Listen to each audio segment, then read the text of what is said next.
নমস্কার বন্ধুরা, আমি পারমিতা আর সকল বন্ধুদের স্বাগত জানাই আমার রান্নাঘরে। এরই মধ্যে একদিন আমি বানিয়েছিলাম ভাটুরে, যেটা আমি পরিবেশন করেছিলাম আলুর দম দিয়ে। আপনারাও চাইলে আমার মতো করে ভাটুরে বানাতে পারেন।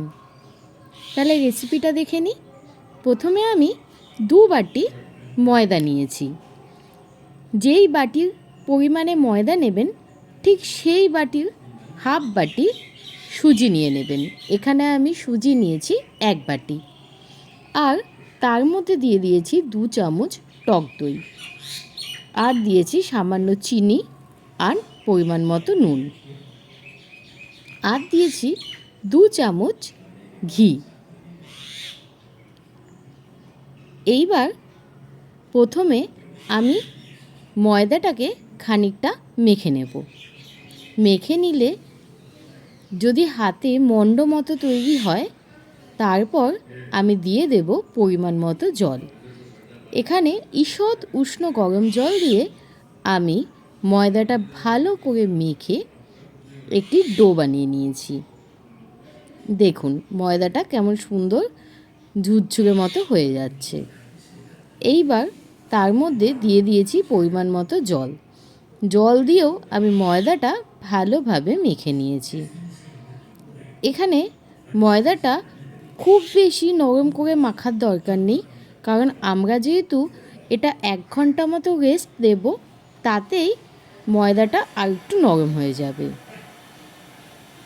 ময়দাটা ভালোভাবে মেখে নিয়ে খানিকক্ষণের জন্য আমরা ঢেকে নেব। এখানে আমি 1 ঘন্টা মতো রেস্টে রেখেছিলাম। তারপর আবার ময়দাটাকে খানিকক্ষণ ভালো করে মেখে নিয়েছি। একটুখানি মাখলেই হবে। এইবার এই ময়দার থেকেই আমরা কেটে নেব লেচি। এখানে আপনারা আপনাদের পরিমাণ মতোই ময়দা নিতে পারেন। আমি এখানে বেশ কয়েকটা ভাটুরে বানানোর জন্যই ময়দা মেখে নিয়েছিলাম।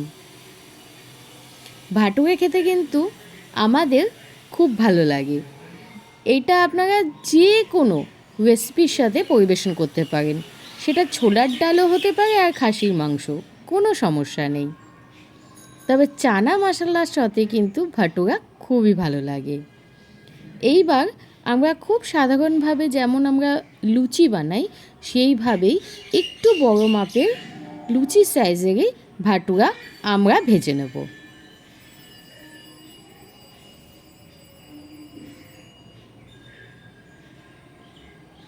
এইবার সাইডে আমরা তেলটা গরম করে নেব। প্রচণ্ড গরম করার দরকার নেই। যখন ভাটুরা দেবেন তখন গ্যাসটা একটু কমিয়ে নেবেন, ব্যাস। আস্তে আস্তে আমরা ভাটুরাটা সুন্দর করে ভেজে নেব। দেখুন কোনো রকম ইস্ট, বেকিং সোডা কোনো কিছু ছাড়াই সুন্দর ভাটুরা রেডি হয়ে গেছে। হয়তো আওয়াজে খানিকটা সমস্যা হতে পারে, কারণ আমাদের বাড়ির পাশেই কাজ হচ্ছে, তো সেখান থেকে না খুব আওয়াজ আসছে।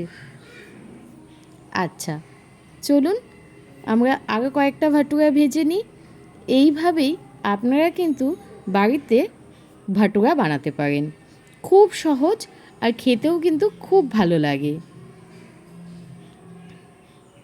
এই দেখুন একদম ফুলকো ফুলকো মতো হয়, খুব সুন্দর খেতে লাগে। আর দেখুন প্রচণ্ড গরম, তাই আমি এত ভালোভাবে হয়তো আপনাদের ভেঙে দেখাতেও পারছি না, কিন্তু এই ভাটুরে খেতে কিন্তু খুব ভালো লাগে। আর আমার রেসিপি যদি আপনাদের ভালো লাগে, অবশ্যই চ্যানেলটি সাবস্ক্রাইব করে পাশে থাকার অনুরোধ রইল। নমস্কার।